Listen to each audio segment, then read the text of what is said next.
যারা সন্তানের মাঝে আল্লাহকে খুঁজে পাইতে চাইছে সন্তানের মাধ্যমে, ওই ব্যক্তি চাকরিতে সুখী যে চাকরির মাঝে আল্লাহকে খুঁজে পাইতে চাইছে। ওই ব্যক্তি সুখী যে ব্যবসার মাঝে আল্লাহকে খুঁজে পাইতে চাইছে।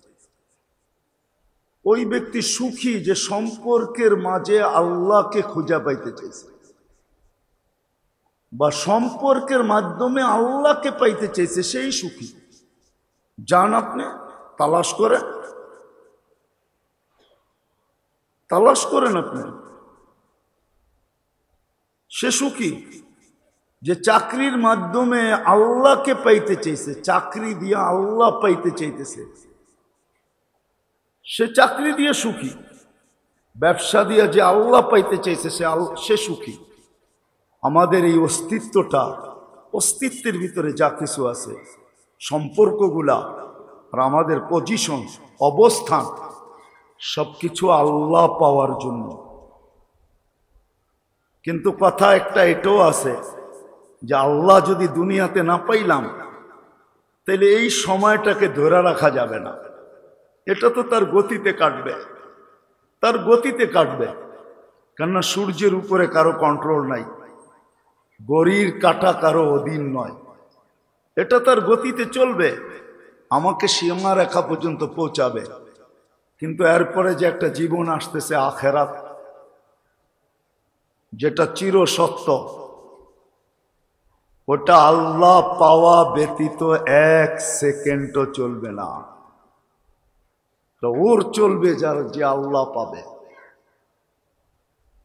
ওর চলবে আখেরাত ওই ব্যক্তির যে আল্লাহ পাইল। অস্তিত্ব সহ যা কিছু আল্লাহ আমাদেরকে দিচ্ছেন, কেননা অস্তিত্বটাও আল্লাহরই দেওয়া। আর মানুষের অস্তিত্বটাই একমাত্র একটা জাদুময় অস্তিত্ব। কোন সৃষ্টির অস্তিত্বটা এত জাদুময় না যতটুক জাদুময় অস্তিত্ব হলো মানুষের। যদিও মানুষ বিদ্যুৎ এক দুর্গন্ধময় পানির থেকে অস্তিত্ব লাভ করে, কিন্তু তা সত্ত্বেও কিন্তু মানুষের অস্তিত্বটা একটা জাদুময় অস্তিত্ব। মনে হয় বুঝাইতে পারতেছি না। আমাদের প্রত্যেকটা অঙ্গই কিন্তু জাদুতে ভরা। চোখের দেখা নিয়ে যদি ভাবেন তাহলেও এটা জাদুময়। কানের শোনা নিয়ে যদি ভাবেন, বাকশক্তি নিয়ে যদি ভাবেন, ব্রেনটা নিয়ে যদি ভাবেন, হাত পাও প্রত্যেকটা অঙ্গ কিন্তু মানুষের জাদুময়। এই জাদুময় অস্তিত্ব থেকে নিয়ে যা কিছু মানুষকে আল্লাহ দিচ্ছেন, যদিও আমরা ভাবি না, চিন্তা করি না, উচিত ছিল ভাবার, উচিত ছিল চিন্তা করার, একটু ভাবার দরকার ছিল, একটু চিন্তা করার দরকার ছিল যে আল্লাহ আমাদেরকে অস্তিত্ব কেন দিলেন।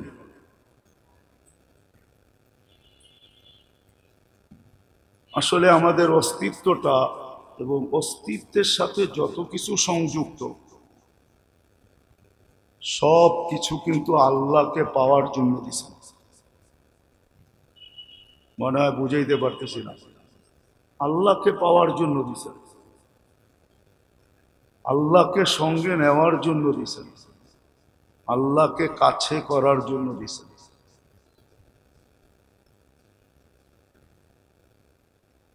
কেননা মানুষ বোঝুক আর না বোঝুক, ভাবুক আর না ভাবুক, চিন্তা করুক আর না করুক, শিখুক আর না শিখুক, মানুষ কিন্তু অস্তিত্ব নেয় সৃষ্টির ভিতরে সবচেয়ে নিশ্চয় হিসাবে। মানুষের মতো নিশ্চয় কোনো সৃষ্টি অস্তিত্ব লাভ করে না। সমস্ত সৃষ্টির ভিতরে মানুষ সবচেয়ে নিশ্চয়ভাবে অসহায় হিসাবে দুনিয়াতে অস্তিত্ব লাভ করে। দিন যাইতে থাকে, মানুষকে আল্লাহ সাজাইতে থাকেন। সাজাইতে সাজাইতে একটা পর্ব আসে, মানুষ নিজের মুখে নিজে এটা স্বীকার করে যে সৃষ্টির ভিতরে শ্রেষ্ঠ তো আমিই শ্রেষ্ঠ।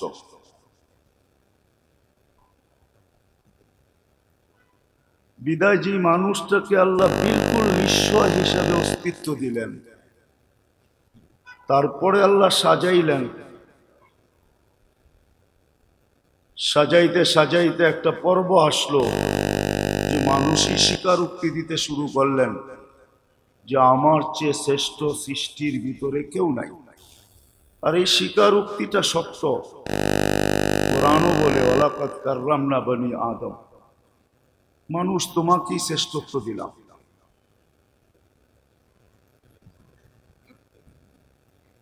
বিদায় এই মানুষটা যে চরম অসহায়ত্বের ভিতরে যে অস্তিত্ব নিল, আস্তে আস্তে আল্লাহ যাকে সাজাইলেন, এ যতক্ষণ পর্যন্ত আল্লাহ না পাবে বা আল্লাহ কাছে না হবে, আল্লাহকে না পাবে বা আল্লাহর কাছে না হবে বা আল্লাহ তার পক্ষে না হবে, ততক্ষণ পর্যন্ত এই মানুষটার ভিতরে পূর্ণতা আসবে না। যা মানুষটা চায়, এই ছোট জীবনটায় যা চায়, আমাদের ছোট জীবনটার জীবনের তুলনায় আমাদের চাওয়া বেশি। আপনি একটু ভাবেন, জীবনটা ৬০-৭০ বৎসরের, কিন্তু মানুষের আশাটা অনেক লম্বা, চাওয়াটা অনেক বেশি।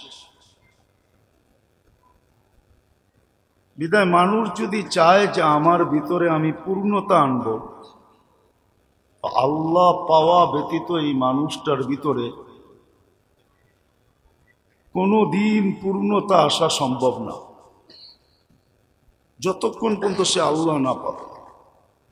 আর আল্লাহ যখন পাবে বা আল্লাহকে যখন সঙ্গে নিবে বা আল্লাহকে যখন কাছে নিবে বা আল্লাহকে কাছে পাবে, আল্লাহ যখন তার পক্ষে হবে, সৃষ্টিকর্তা যখন পক্ষে হবে, তখন তার ভিতরে কোনো শূন্যতা থাকবে না। দুনিয়া যদিও দেখবে যে শূন্যতা, কিন্তু আসলে তালাশ করতে গেলে দেখা যাবে তার ভিতরে কোনো শূন্যতা নাই। আবার তার বিপরীত আরেকটা মানুষ, দুনিয়া যদিও দেখে যে তার ভিতরে পূর্ণতা, সর্বদিক দিয়ে সে পূর্ণ, কিন্তু সত্য এটাই, তালাশ করতে গেলে দেখা যাবে সে কোনো ক্ষেত্রে পূর্ণ না। এটা কিন্তু সত্য। আপনাকে লম্বা ভাবতে হবে। এই জন্য আমার কথার শুরুটা এটাই ছিল যে আল্লাহ যা কিছু দিছেন আমাদেরকে, যা কিছু দিছেন, অস্তিত্ব বলেন, অস্তিত্বের ভিতরে অঙ্গ বলেন, দুনিয়ার শত সম্পর্ক বলেন, মানুষের দুনিয়া হিসাবে অবস্থান বলেন, সব কিছু কিন্তু আল্লাহ পাওয়ার জন্য দিছেন, আল্লাহকে পক্ষে নেওয়ার জন্য দিছেন। কেননা ছোট জীবনটাই তো শেষ না। যদি ছোট জীবনটাই শেষ হয়ে যেত, যে দুনিয়ার জীবনটাই শেষ, তারপরে আর কিছু নাই, তাইলে হয়তো কথা ভিন্ন হতো। কিন্তু দুনিয়াটাই কিন্তু শেষ না, এটা তো যাত্রা। মানুষ যেরকম পথের ভিতরে যাত্রায় থাকে, যতক্ষণ পর্যন্ত গন্তব্যে না পৌঁছে ততক্ষণ পর্যন্ত তার যাত্রা চলমান থাকে। মুসাফিরের যাত্রা যতক্ষণ পর্যন্ত সে গন্তব্যে না পৌঁছবে ততক্ষণ পর্যন্ত তার যাত্রা চলমান থাকে।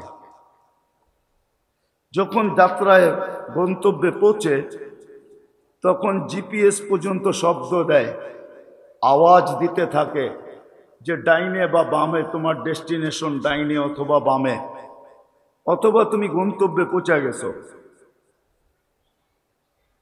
আমাদের যাত্রা কিন্তু এইখানেই শেষ না। এইখানে শেষ হইলে প্রশ্ন ভিন্ন হতো। আমাদের যাত্রা কিন্তু চলমান। আমাদের গন্তব্যের ঠিকানা হবে আখেরাত। মৃত্যু যেদিন আসবে সে আখেরাতের দরজাকে ওপেন করবে, আর মৃত্যুর মাধ্যমে আমাকে আখেরাতের দরজা দিয়ে ঢুকাইয়া দিবে। আখেরাত কিন্তু আমাদের গন্তব্য। বিদায় এই কথার কোনো অবকাশ নাই যে এই ছোট জীবনটাই শেষ। না না না, এই জীবনটা ইতি না। হ্যাঁ, এই দুনিয়ার ছোট জীবনটার ইতি হতে পারে, কিন্তু আসলে আমাদের জীবনের ইতি না। আমাদের যাত্রার ইতি ঘটবে মৃত্যুর সাথে সাথে। বিদায় আমাদের যাত্রা কিন্তু চলমান। বিদায় প্রশ্ন তোলা যাবে না যে এই ছোট জীবনটাই শেষ। না না না, শেষ তো আমাদের মৃত্যুর মাধ্যমে, গন্তব্যে পৌঁছার মাধ্যমে। ওইখানে যে আমাদের যাত্রা শেষ হবে, এই ছোট জীবনের যাত্রা শেষ হবে। বিদায় যেমন এই ছোট জীবনটায় শূন্যতাকে দূর করার জন্য যা কিছু মানুষের সাথে অস্তিত্বের ভিতরে যা কিছু আছে এবং অস্তিত্বের সাথে যত সম্পর্ক আছে এবং অস্তিত্বের যতগুলা অবস্থান আছে, সমস্ত অবস্থানগুলা আল্লাহকে পাওয়ার জন্য। আর আল্লাহ পাওয়া ব্যতীত মানুষের না এই ছোট জীবনটা পূর্ণ হবে, না আখেরাতের জীবনটা পূর্ণ হবে। যদিও মনে হয় আমার কথাটা কঠিন লাগতেছে, বুঝতে পারতেছি না, এটারও একটা কারণ আছে।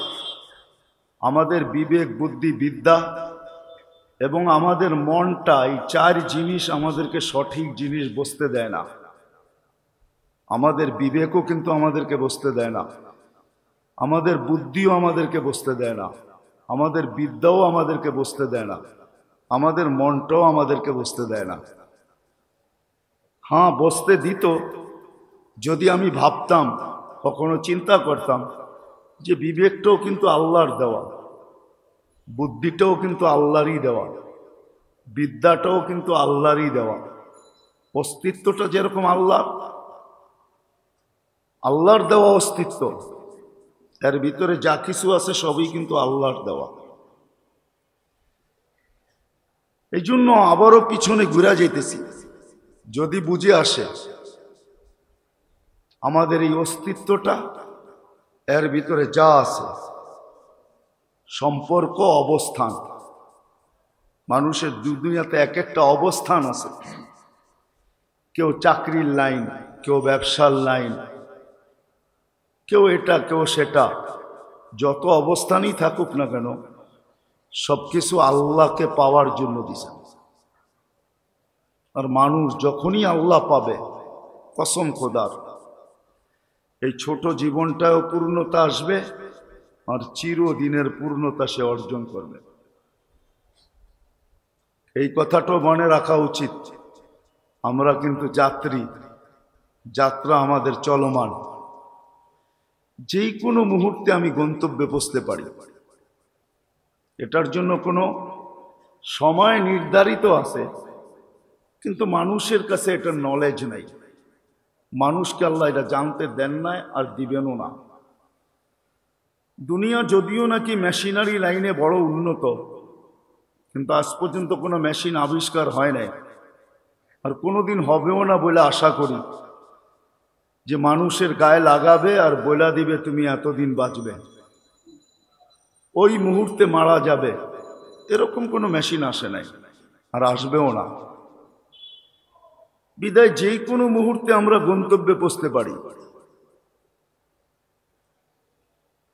আমরা যাত্রী, কিন্তু খালি হাতে গেলে চলবে না। খালি হাতে গেলে চলবে না, পূর্ণতা নিয়ে যেতে হবে। যেমন দুনিয়ার মার পেটের থেকে মানুষ দুনিয়াতে আসে, যে পূর্ণতা নিয়ে আসে সে পূর্ণভাবেই থাকে। হ্যাঁ, হতে পারে অ্যাক্সিডেন্টালি কোনো অঙ্গহানি হইল, ওটা ভিন্ন কথা, কিন্তু যে মার পেটের থেকে পূর্ণতা নিয়ে আসে সে কিন্তু এখানে পূর্ণভাবেই থাকে।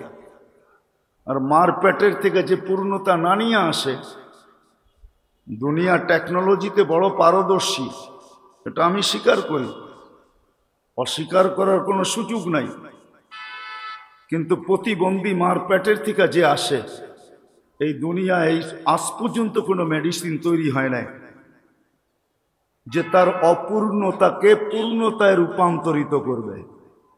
এমন কোনো মেশিন এখনো আসে নাই। কি বলেন, আসছে নাকি? যদি আসতো, থাকতো, তাহলে দুনিয়াতে বধিরত্ব থাকতো না, দুনিয়ার মানুষ বোবা থাকতো না, দুনিয়ার মানুষ অন্ধত্বে জীবন কাটাইতে হতো না। আসে নাই। তদ্রূপ আমাদেরকেও কিন্তু এখান থেকে পূর্ণতা নিয়ে যেতে হবে।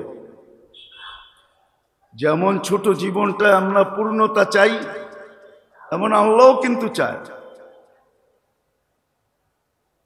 কিন্তু সত্য এটাই যে আল্লাহ যা কিছু দিছেন সব আল্লাহকে পাওয়ার জন্য দিছেন। আল্লাহ পাওয়া ব্যতীত এই জীবনটায় পূর্ণতা আসবে না, না, না, না। এটাই সত্য। দুনিয়ার মানুষ এটাকে মানুক আর না মানুক, সত্য এটাই। আল্লাহ পাওয়া ব্যতীত, আল্লাহকে সঙ্গে নেওয়া ব্যতীত মানুষ তার বিবেক, বুদ্ধি, বিদ্যা, তার চিন্তা ক্ষমতা, সর্ব জিনিস দিয়ে মানুষ আকাশে উঠতে পারে, এটা আমি মানি। আকাশ ভেদও করতে পারে, এটাও মানি। হতে পারে টেকনোলজি আকাশ ভেদ করবে, কিন্তু মানুষের জীবনে পূর্ণতা আনতে পারবে না। কোনো সম্পর্ক দিয়ে পূর্ণতা আনতে পারবে না। যদি এক একটা করে দেখা হয়, আমরা যদি নিয়ে বসা ভাবি যে আমি কোন সম্পর্ক নিয়ে সুখী,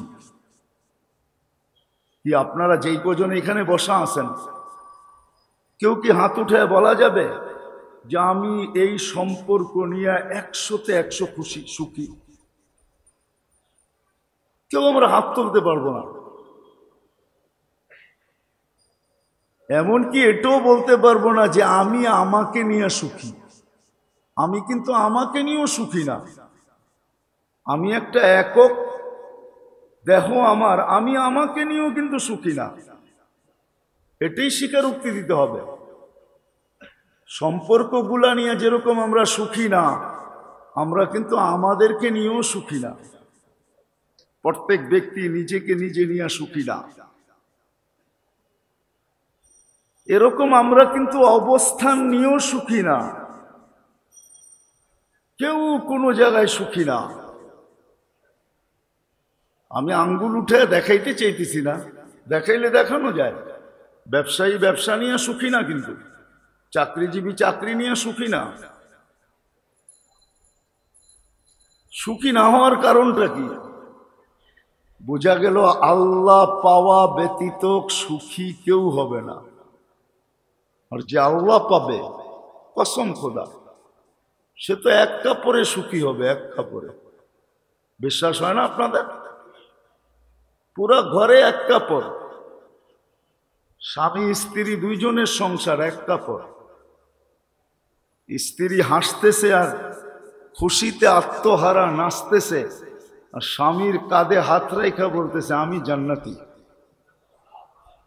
স্বামী জিজ্ঞেস করছে তুমি কি করে জান্নাতি? বলছে কেন? সুখের জীবন কাটাইতে, সবরের জীবন কাটাইতেছি। বিয়ে হয়েছে বটে, তোমার কাছে কোনোদিন চাহিদা রাখি নাই যে আরেকটা কাপড় কেন আনো না।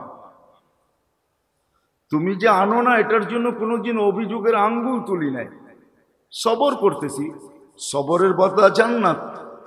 আল্লাহর ওয়াদা, রসুলের ওয়াদা, মौज ফুর্তি চিরদিনের জন্য জান্নাতে করব। আসলে ফুর্তি তো জান্নাতের ফুর্তিই ফুর্তি, দুনিয়ার ফুর্তি আর কতক্ষণ, ঠিক না? হ্যাঁ, দেখা যায় অনেক কিছু, ধরা যায় না, অনেক পুরাটাই ধরা যায় না, দেখা যায় কিন্তু ধরা যায় না, দেখা যায় কিন্তু ধরা কেন, ছোঁয়াও যায় না। ফুর্তি তো জান্নাতে হবে। তো স্বামীর চেহারাটা মলিন ছিল, তো স্ত্রী স্বামীকে বলতেছে, কেন তোমার চেহারা মলিন কেন, তুমিও তো জান্নাতি। তো বলছে, আমি জান্নাতি কি করা? তো বলছে, আমার মতো স্ত্রী পেয়ে কি শুকরিয়া আদায় করো না, কৃতজ্ঞতা স্বীকার করো না? বলছে, অবশ্যই, ডেলি 1000 বার করি। তো বলছে, সবর শুকুরের বদলাও তো জান্নাত, তাইলে তুমিও জান্নাতি আমিও জান্নাতি, ফুর্তি দুজনের জান্নাতে হবে ইনশাআল্লাহ। এক কাপড়ে সুখী কিন্তু, হ্যাঁ না, উয়ারির মতো জায়গা তো, শুধু হলের ভিতরে স্পিকার থাকতো, তাহলে অনেক কিছু বলা যেত। লাউড স্পিকার বাহিরে, কথা মাইপা বলতে হয়। এক কাপড়ে সুখী, এক কাপড়ে সুখী, কিন্তু রাগ হয় না। ওয়ারিতে এমনও ঘর পাওয়া যাবে, এক ঘরের কাপড় বাহির করলে এক দোকান সাজায়া আরো কাপড় থেকে যাবে, কিন্তু পুরা ঘরের ব্যক্তি বলবে আমরা কেউ হ্যাপি না, ঠিক না? কেন? আল্লাহ পাই নাই। আল্লাহ যদি পাইতাম, আল্লাহ সব দিছিলেন আল্লাহ পাওয়ার জন্য, কসম খোদার। 12-14টা ছেলে পাগড়ি নিল, সন্তানও দিছিলেন আল্লাহ পাওয়ার জন্য। আল্লাহ আল্লাহ পাওয়ার জন্য দিছিলেন। সৌভাগ্যবান এই সমস্ত মা বাবা। হয়তো আজকে দেখানো যাবে না, কেননা পরিবেশ নাই, পরিবেশ নাই। অনেক কিছু যখন না থাকে তখন দেখানো যায় না, অনেক কিছু নাই, এই জন্য এখন দেখানো যাবে না। সৌভাগ্যবান মা বাবা। হ্যাঁ, আমরা তো এদের মাথায় পাগড়ি দিলাম, ঠিক না? কিয়ামতের দিন মা বাবার মাথায় আল্লাহ পাগড়ি দিবে, যেটাকে মুকুট বলে, মুকুট। দুনিয়ার মানুষ যদি মাতৃত্বের কি বলে পুরস্কার দিতে পারে, আল্লাহু আহাক্কু বিহা, আল্লাহ সবচেয়ে বেশি অধিকার রাখে যে মাতৃত্বের পুরস্কার আল্লাহ কিয়ামতের মাঠে মাকে দিবে, বাবাকে দিবে, পিতৃত্বের পুরস্কার দিবে আল্লাহ। এই জন্য এক হাদিসে আছে, এই সমস্ত ছেলেদের মা বাবাকে 490 কোটি ফেরেশতা গার্ড অব অনার দিবে। কত? 490 কোটি। কয়জনে হয়?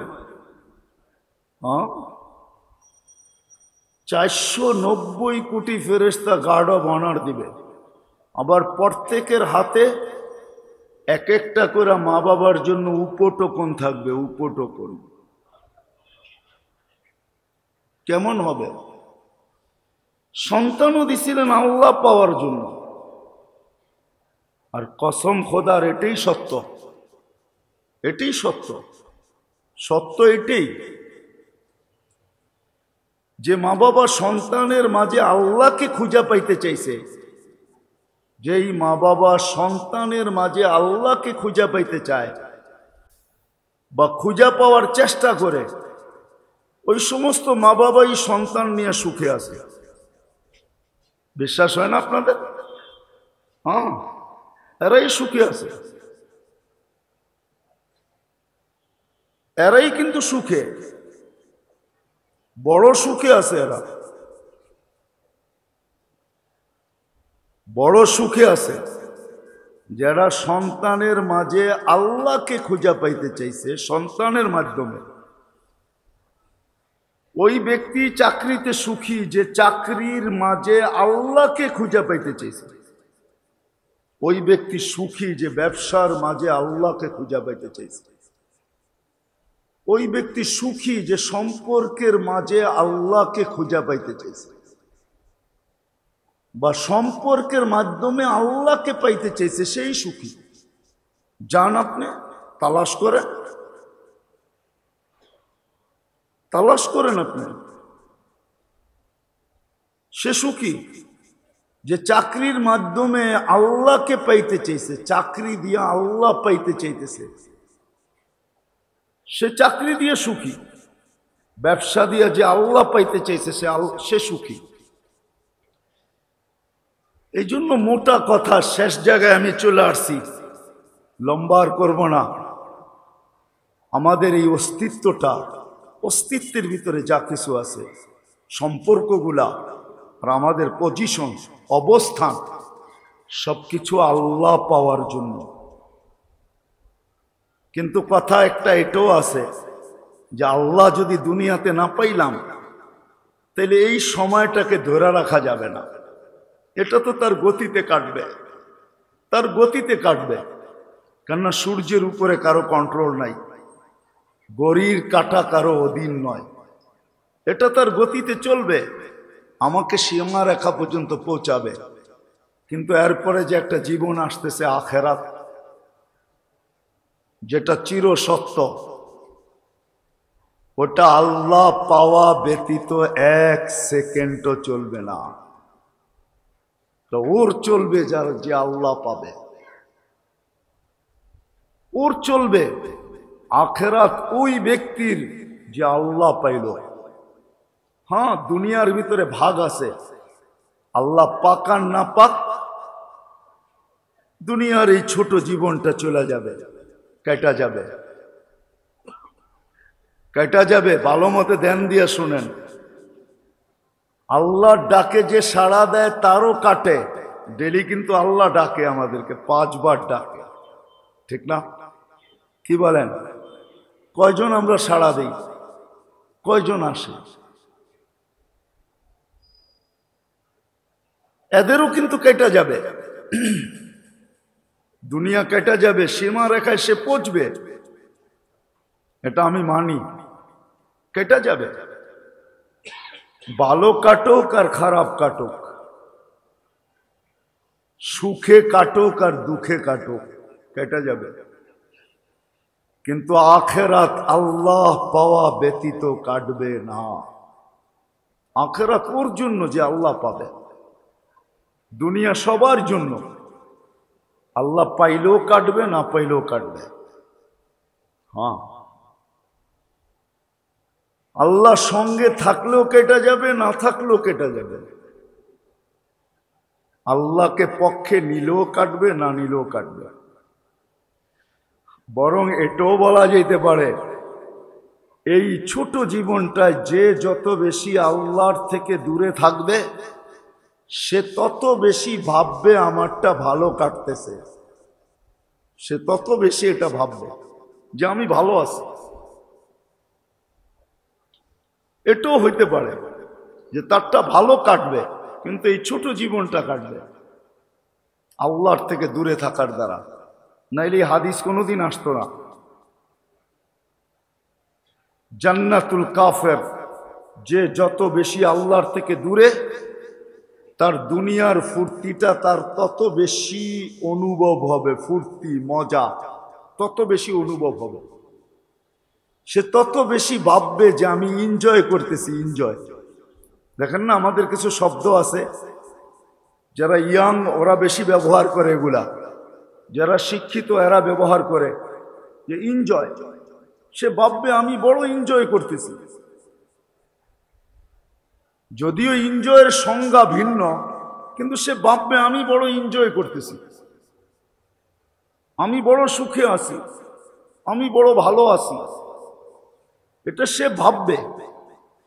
যদিও বাস্তব তাকাইলে দেখা যাবে এটা কোনো এনজয় না। এনজয় এটাকে বলে না, এনজয়ের সংজ্ঞা তো ভিন্ন।